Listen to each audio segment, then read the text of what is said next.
चलेगा। Asset account को भी अपने को क्लोज करना है। तो देखिएगा, असेट अकाउंट से रिलेटेड कोई ट्रांजैक्शन आपको नहीं दिया हुआ है, तो अब आपके पास असेट का बाय बैलेंस कैरी डाउन आ जाएगा।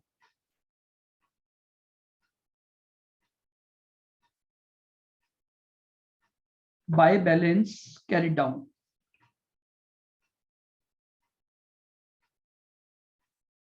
निकाल लीजिए। असेट का बैलेंस आ गया 225,000 माइनस 22,500, तो 202,500 ये लीजिए।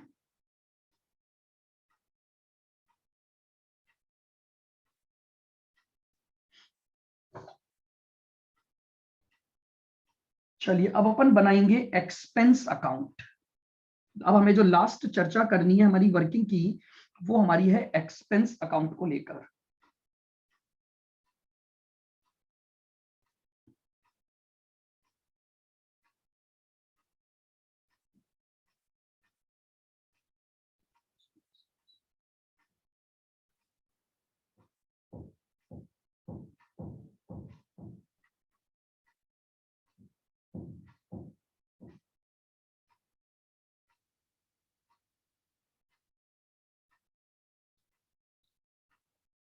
तो कैश अकाउंट में आपने बैलेंसिंग फिगर क्या?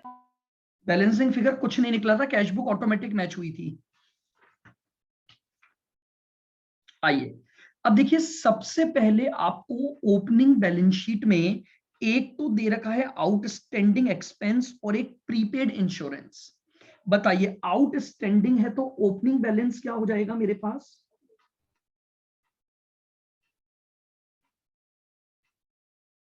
बाय बैलेंस ब्रॉट डाउन 67,500 और प्रीपेड का ओपनिंग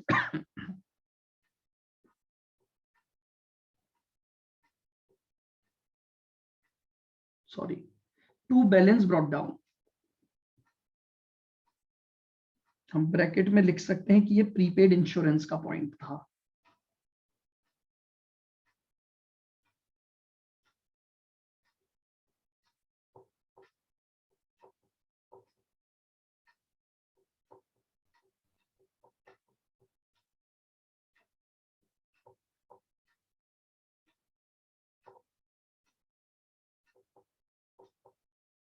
प्रीपेड इंश्योरेंस।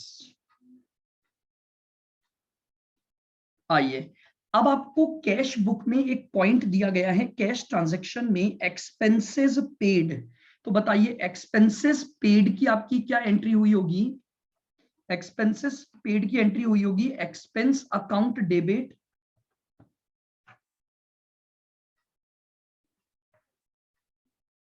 टू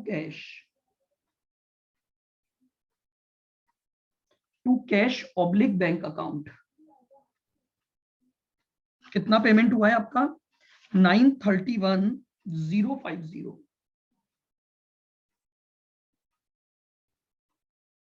आगे चलिए, अब आपको एक्सपेंस से रिलेटेड एक इंश्योरेंस प्रीमियम का पॉइंट दे रखा है। अब ध्यान से सुनना मेरी बात को। इसने बोला है हम जो फायर इंश्योरेंस प्रीमियम पे करते हैं वो 1 अगस्त को हर साल पे करते हैं। आइएगा,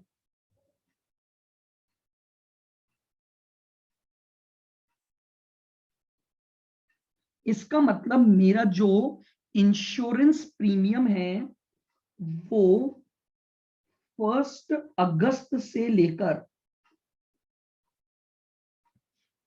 चलता है अगस्त, सितंबर, अक्टूबर, नवंबर, दिसंबर, जनवरी, फरवरी, मार्च, अप्रैल, मई, जून और जुलाई, 31 जुलाई तक। ध्यान से सुनना बिल्कुल इस पॉइंट को। हम फायर इंश्योरेंस प्रीमियम पे करते हैं हर साल 1 अगस्त को। तो इसका मतलब ये हो गया कि हमारा जो करंट ईयर चल रहा है, ध्यान से सुनना, हमारा जो करंट ईयर चल रहा है 13-14, तो मैंने 1 अगस्त 13 को पेमेंट किया होगा जो कि 31 जुलाई 14 तक का होगा। बोलो, क्या यहां तक की बात क्लियर? अब मुझे ये बताओ, मैं अपनी बुक्स ऑफ अकाउंट्स 31 मार्च को क्लोज कर रहा हूं,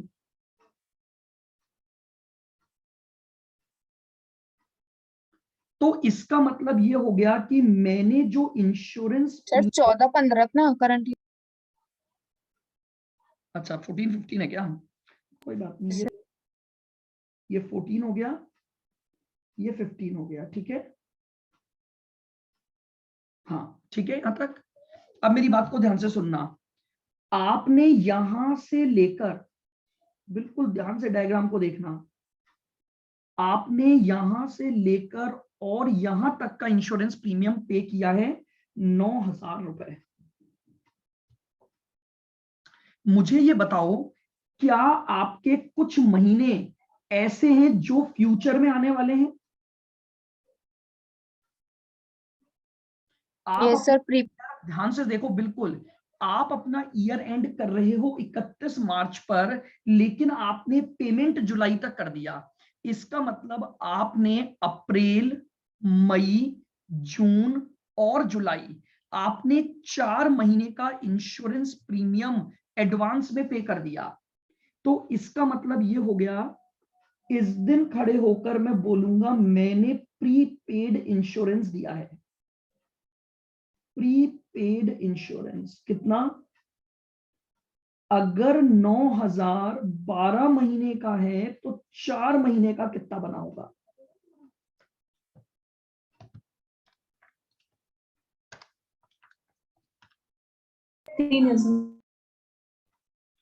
ये लीजिए, ये मेरे पास प्रीपेड का क्लोजिंग बैलेंस आ गया। तो प्रीपेड हमारी असेट होती है, मैं यहां डाल दूंगा बाय बैलेंस कैरिड डाउन 3,000। ये जो 9,000 का पेमेंट है वो ऑलरेडी इसमें इंक्लूड है, ध्यान रखना।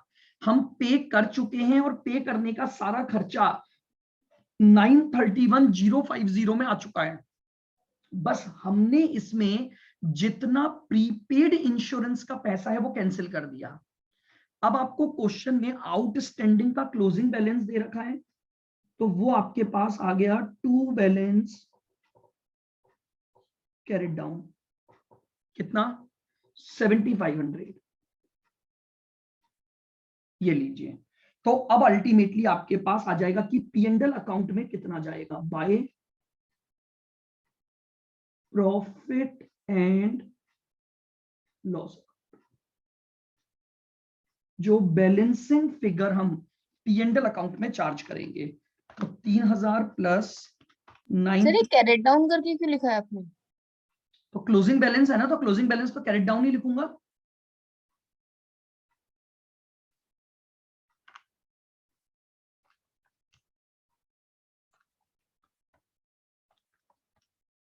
कितना आ गया? 871,050. 871,050।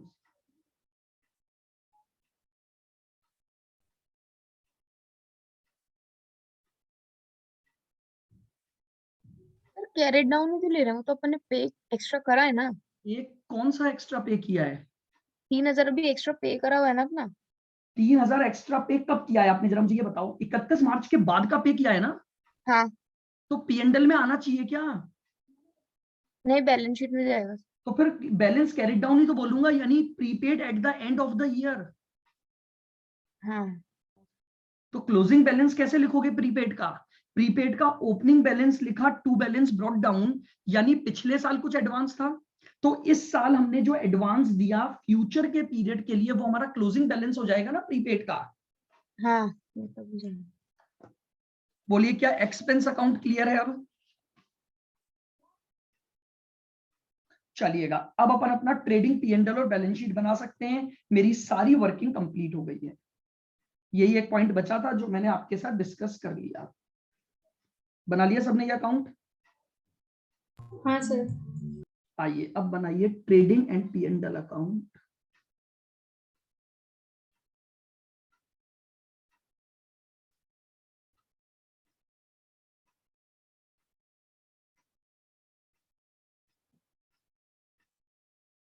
Trading and profit and loss account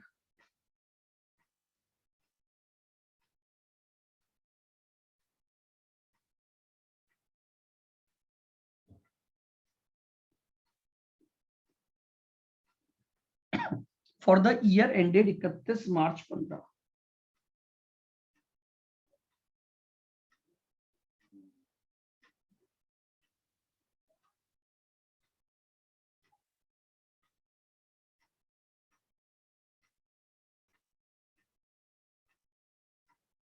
चलिए start with to opening stock.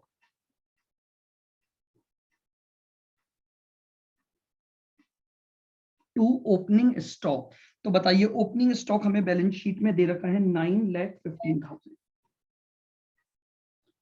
फिर आ जाएगा टू परचेजेस। अब तो सारा डेटा ट्रेडिंग P&L और बैलेंस शीट में डालना है।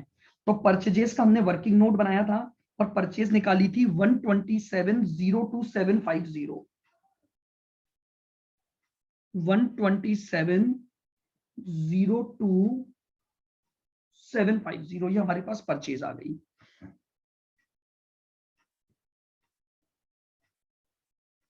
बाय सेल्स, सेल्स हमारे पास दो थी, कैश और क्रेडिट। तो आइए जल्दी से पहले अपन कैश सेल ढूंढते हैं। तो कैश बुक में जाओ, तो कैश बुक में जाएंगे तो कैश सेल मिलेगी 1,10,70,000।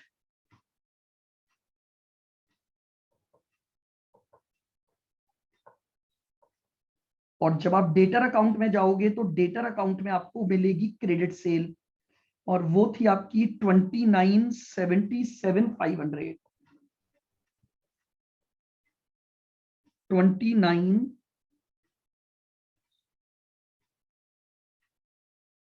ये आपकी टोटल सेल्स आ गई। 140,475 1,40,1,47,500।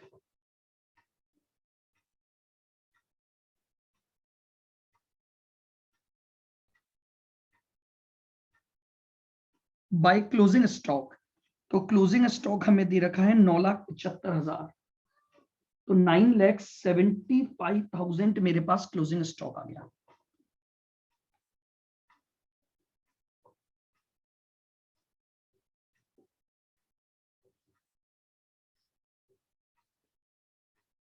ग्रॉस प्रॉफिट निकाल लीजिए। 1,40,47,500 प्लस 975 माइनस 915 माइनस 127,02,750 1,40,475।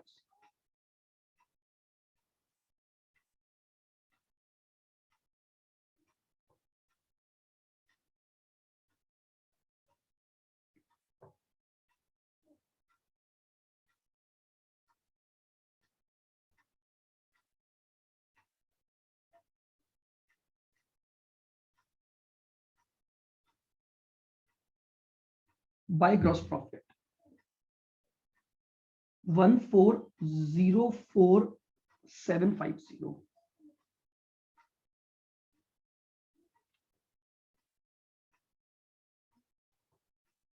एक तो हमने एक्सपेंसेस के वर्किंग नोट से एक्सपेंस निकाले थे जो P&L में गए थे 871,050।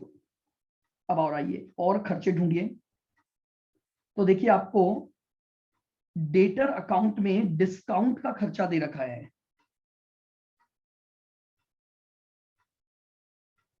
क्रेडिटर अकाउंट में एक इनकम दे रखी है डिस्काउंट रिसीव्ड, और असेट अकाउंट में एक खर्चा दे रखा है डेप्रिसिएशन। तो तीन बातें हमें अपने P&L में डालनी है। सबसे पहले आ गया टू डिस्काउंट, तो हमारा जो डिस्काउंट अलाउड था वो कितना था 54,000। और टू डेप्रिसिएशन,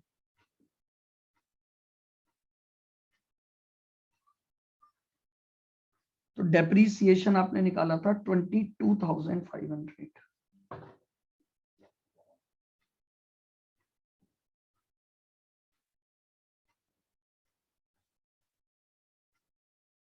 डिस्काउंट रिसीव्ड कितना था? 42 क्रेडिटर अकाउंट में दे रखा है डिस्काउंट रिसीव्ड 42,000। बस, और कोई पॉइंट था ही नहीं आपके पास खर्चों से रिलेटेड, तो ये आपके पास आ जाएगा टू नेट प्रॉफिट।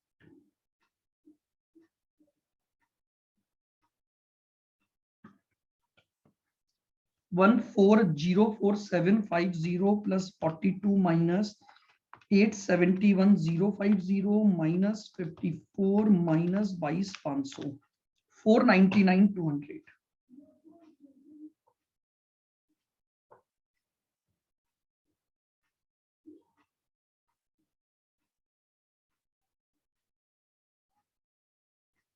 लीजिए 499,200, ये हमारे पास पी एंड एल अकाउंट है। अब बनाएंगे balance sheet. Balance sheet as on 31 March 15 बना लिया ना सबने?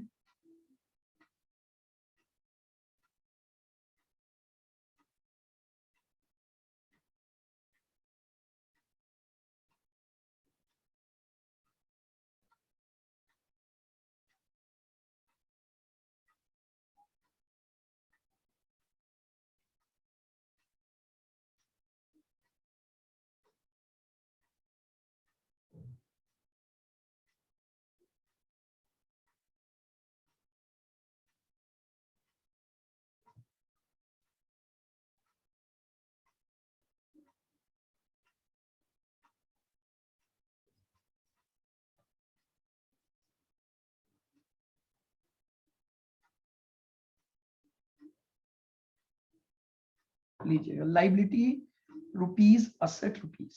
सबसे पहले उठाइए कैपिटल। तो इस बार ओपनिंग कैपिटल आपको ऑलरेडी क्वेश्चन में दी हुई है, तो ओपनिंग कैपिटल कितनी निकाल दी हुई है आपको? तो ओपनिंग बैलेंस शीट उसने 4.5 दी हुई है, और उसमें 4.5 लाख की आपको कैपिटल दी हुई है। इसमें प्लस कर दोगे नेट प्रॉफिट आपने जो कमाया, यानी आपका 499 9,200 और ड्राइंग्स माइनस 499,200 प्लस 450, टोटल आ गया यहाँ पर 949, और इसमें से माइनस कर दीजिए ड्राइंग्स। 33,60,000। ड्राइंग्स, तो ड्राइंग्स अपने को कितनी दे रखी है? 3,60,000 60,000। ड्राइंग्स है। 589200। 200 माइनस 360, ये आ गया 589,200।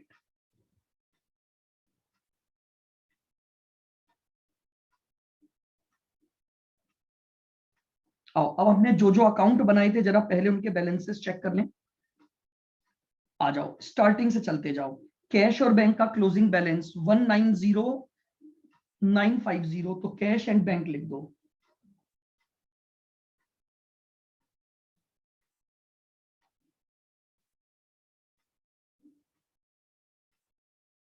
Cash and bank 190,950। फिर हमने दूसरा अकाउंट बनाया था डेटर का, तो डेटर का क्लोजिंग बैलेंस था 228, तो डेटर का क्लोजिंग बैलेंस भी एसेट साइड में डाल दो।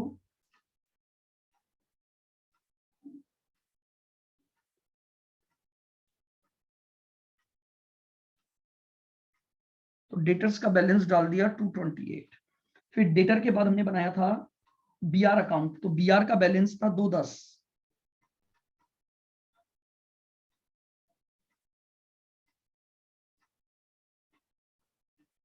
ये लीजिए बीआर हमने डाल दिया 2,10,000।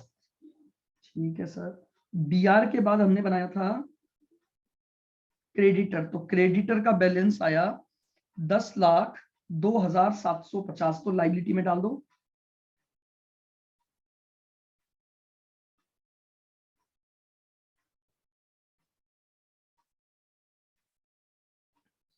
क्रेडिटर्स 10,02,750। क्रेडिटर के बाद बिल्स पेबल का अकाउंट हमने बनाया था, तो बिल्स पेबल का क्लोजिंग बैलेंस देखो, तो बिल्स पेबल का क्लोजिंग बैलेंस था 210 और असेट का 202,500। ये तो 210 आ गया, असेट्स 202,500।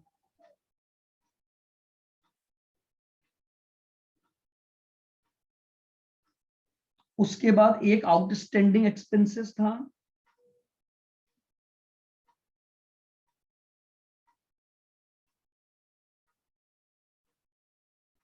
तो आउटस्टैंडिंग एक्सपेंसेस था 7500,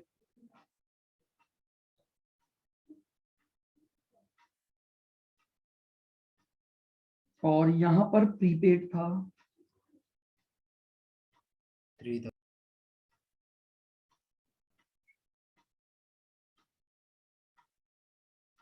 और एक आपका क्लोजिंग स्टॉक बैलेंस शीट में आएगा 9,75,000। बस खत्म शायद सारी चीजें, सारी एसेट लाइबिलिटी के साथ डील हो गया।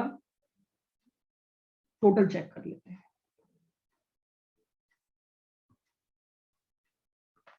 589, 210, 02750, 210 और 7500। तो इधर का टोटल आ रहा है 1809,450। इधर आ जाओ, 190950 plus 228 plus 210 plus 202,500 plus 3000 plus 975,000, 1809।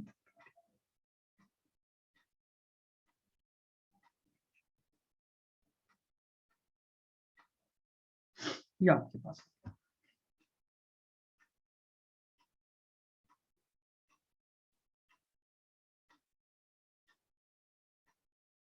ये लीजिए। तो ये आपका क्वेश्चन था जिसमें अब हमारा टोटल आ गया 1809,450। तो अब देखिएगा, बस एक प्रोसेस है, जितनी बातें आपको दी हुई हैं उन ट्रांजैक्शंस को लेकर आपको अकाउंट बनाना है, और अकाउंट बनाते हुए लास्ट में आपको ट्रेडिंग P&L और बैलेंस शीट बनाना है।